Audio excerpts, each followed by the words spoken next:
What does life look like when you control one of the richest nations on earth? For the royal family of Qatar, wealth is not just measured in billions, it's displayed in palaces, private jets, and global influence. But behind the glittering surface is a dynasty rooted in tradition, diplomacy, and strategic power moves that shape both East and West. From the deserts of the Arabian Peninsula to the world stage, the Al Thani family has transformed Qatar from a sleepy Gulf state to a global powerhouse. Their lifestyle isn't just about luxury, it's about legacy, leadership, and leverage. And once you step inside their world, you'll understand why they're more than just royalty. They're architects of modern power. Introduction. The ruling family of Qatar, the Al Thani dynasty, has been in power since the mid-1800s. Today, they are led by Emir Sheikh Tamim bin Hamad Al Thani, who took the throne in 2013 after his father, Sheikh Hamad bin Khalifa Al Thani, abdicated. The family's leadership has guided Qatar through a dramatic transformation, turning it into one of the wealthiest and most influential countries per capita on the planet. Under their rule, Qatar discovered its immense natural gas reserves and built a global empire around it. But the Al Thanis aren't just rich because of energy they invested in global real estate. Their influence stretches from CNN headlines to French football stadiums, and from US boardrooms to humanitarian missions. Their rule is a mix of modern innovation and deep-rooted Islamic tradition. They maintain a strong tribal structure, prioritize family values, and promote Islamic education, even while attending global summits and investing in tech startups. It's this blend of heritage and high-level strategy that makes them stand out among the world's royal elites. The palaces and residences. When it comes to residences, the Qatari royal family doesn't settle for ordinary luxury, they redefine it.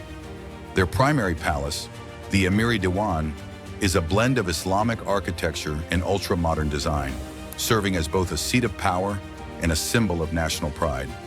Located in Doha, it's surrounded by manicured gardens, marble halls, and rooms filled with priceless art. Beyond Doha, the family owns private palaces around the world, reportedly worth over $400 million. Their residences aren't just about living space, they're centers of diplomacy, culture, and power networking. Lavish interiors, rare antiques, and advanced security systems make them some of the most exclusive homes on earth. For the Al Thanis, where they live is also how they lead.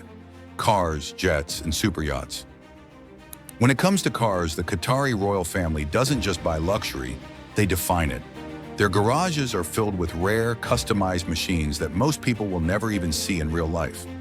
Rolls-Royces with diamond-stitch interiors, Bugattis with personalized gold trim, and Ferraris tuned for desert speed. Each vehicle is hand-picked and often carries the royal seal stitched into the leather seats.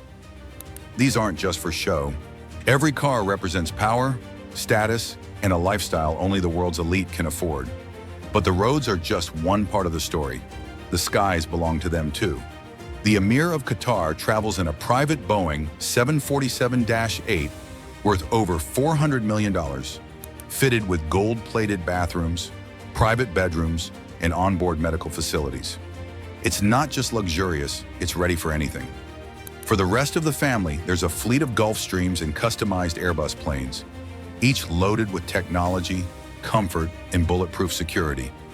These jets don't just fly, they glide with royalty on board. And then come the oceans. Their yachts are floating palaces, longer than football fields and more secure than some embassies. One standout is the Katara, a super yacht stretching over 400 feet. These ships host international guests, secret meetings, and royal family vacations. They're not just toys, they are moving symbols of Qatari power and presence, reminding the world that this is not just wealth, this is empire-level luxury. Education and culture education is a cornerstone of the royal family's mission. Her Highness Sheikha Mosa bint Nasser, the Emir's mother, has played a central role in transforming Qatar into an education hub. She founded the Qatar Foundation, which brought world-class institutions. Culture is just as important. The family has invested billions in building museums like the Museum of Islamic Art and the National Museum of Qatar, both architectural marvels. They collect priceless art pieces from classical Islamic calligraphy to modern works by Damien Hirst, reflecting both their heritage and contemporary taste. Their cultural investments serve a dual purpose, enriching Qatari society and asserting soft power globally. By hosting international exhibitions and cultural summits, the Al Thanis ensure that Qatar isn't just wealthy, it's culturally influential. Business empires and global investments. The Qatari royal family isn't just rich, they're strategic. They've mastered the game of global influence without making noise. Their influence also extends through the media. Al Jazeera, founded in Doha and backed by the Qatari government, has grown into one of the most respected and controversial news networks in the world. It doesn't just report news, it shapes narratives. For the royal family, owning media means more than just visibility. It means having a global voice, a seat at every major geopolitical table, and the ability to influence how stories are told. But they're not stopping there.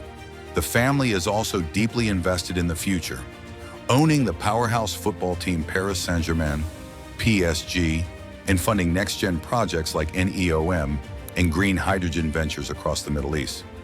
Their approach isn't just about profit, it's about power, sustainability, and staying relevant for the next 100 years. The Qatari royals are placing bold bets that ensure their legacy stays unshakable across continents. Philanthropy and global influence.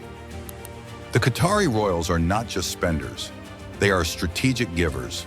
Their philanthropic arm, the Qatar Charity, funds education, healthcare, and humanitarian relief in over 60 countries.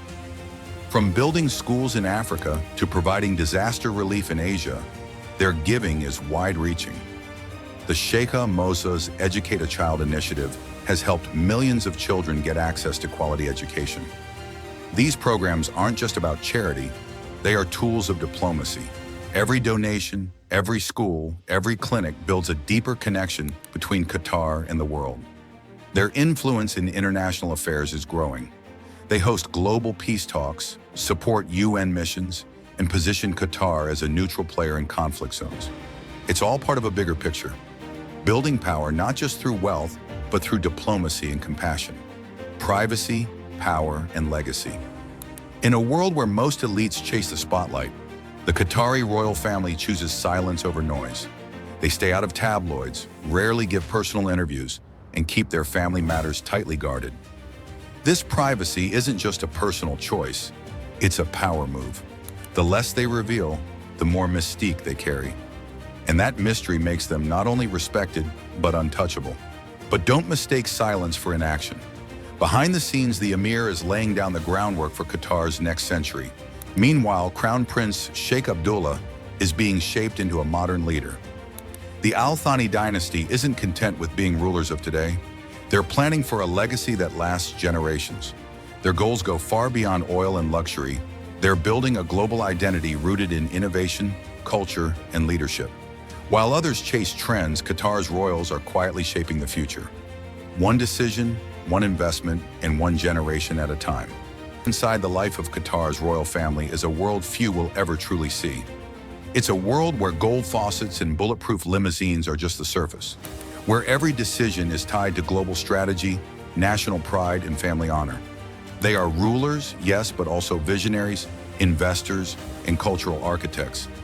Their story is not just about how much they have, but how smartly they use it. And in a world where power is shifting, the Al Thanis are not just staying relevant, they're setting the pace. Would you live like this if you had their wealth? Let us know in the comments, and if you found this peek into royal luxury fascinating, don't forget to like, share, and subscribe for more.